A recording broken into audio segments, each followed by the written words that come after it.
Okay, we're back with the Corvette motor, and it's got Vortec heads on it. So we're trying his blower intake on it to make sure that the holes are going to line up, because they can cause a problem with the Vortec heads because the holes are a little more up and down. But his manifold happened to be slotted here already, so I think maybe that kind of helped us out.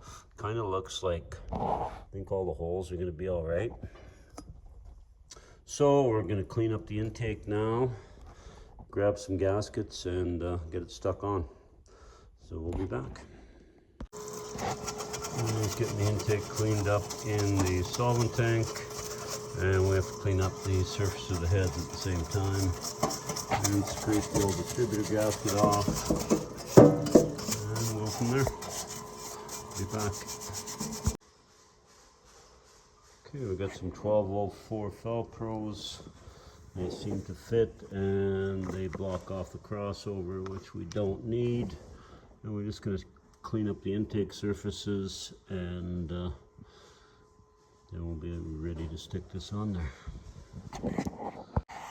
Okay, we got all the ports blocked off, and some paper towel in the windage tray there, or the lifter valley area.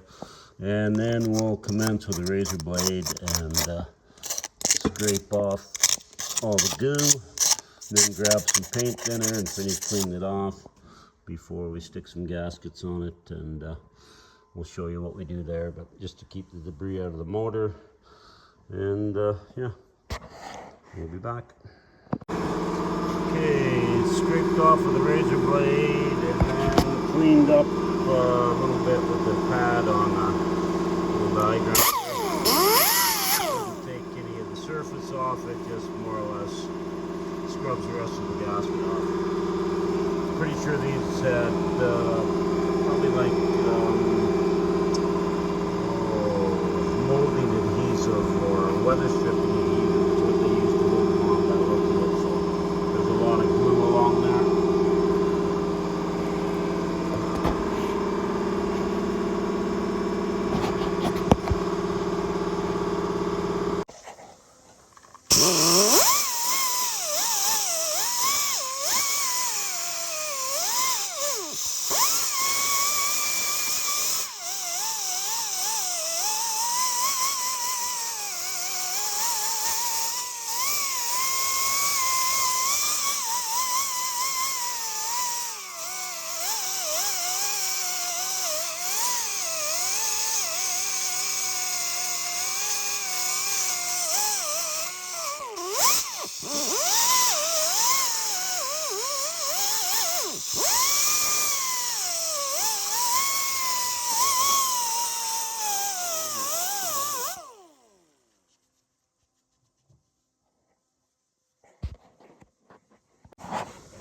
Okay, you can see how quick that cleaned that up. And yeah, paper towel pretty much kept everything from going in there into the motor. So now we'll just scoop all that out of there. We'll wipe it with some paint thinner, and we'll get ready to put a gasket on it. And we'll kind of show you how we do. We put a little bit of silicone around the water ports, and then we run a bead about the size of your pinky along here. We don't use the factory cork ones or the rubber ones that they give you in the pack, like them ones. We never use them. They don't work that great, so everybody pretty much uses a bead of silicone. Okay, we'll be back and show you that. So yeah, we're just cleaning up the intake. You can see it's got all gasket material on it, and we'll clean the one side. Again, just using a little Scotch-Brite pad deal on our little angle grinder, die grinder. But with this on the aluminum, you just do it kind of light and fairly quick. Just because if you do it too much or angle it, you can actually take some aluminum away. So you got to be a little more gentler on the aluminum than you are the cast iron or the steel heads we were just doing. Just so you don't take any material away from it. Okay, we'll be back. Okay, we ran across that with lower RPM and just kind of quick, so it doesn't take any material away. Any marks you'll have to see on is just kind of pitting from where it covers up the water jackets. Not to worry, we'll put a little silicone in them areas.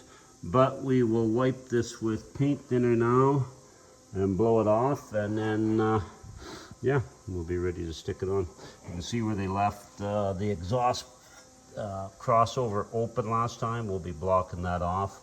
There's really no reason to leave it open on, especially a little blown application like this. We're just talking about that, and it's got a little port there, and the exhaust would have ran, crossover would have ran into here. So maybe it was an emission things with California when it was built or something. But yeah, we don't use that in a high performance application, so our gaskets will actually cover them crossovers, and they aren't needed for what we're doing. So we just thought we'd point that out. Okay, we will be back. Okay, these are the bolts out of the intake from the old motor.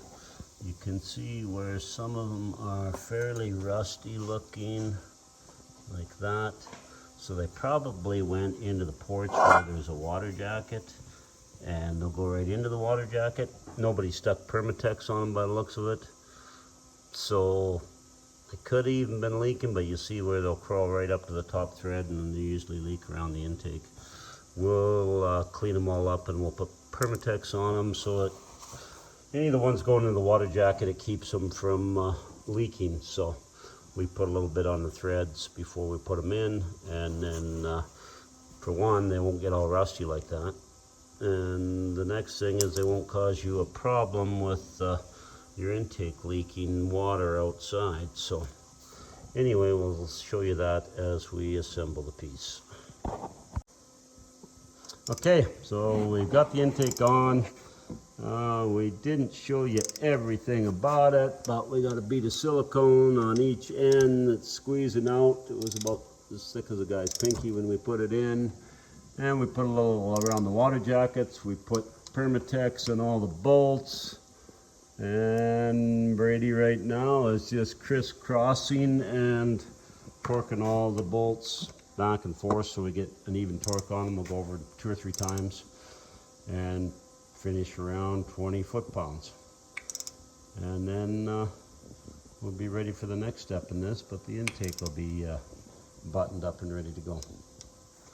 Okay, we'll be back.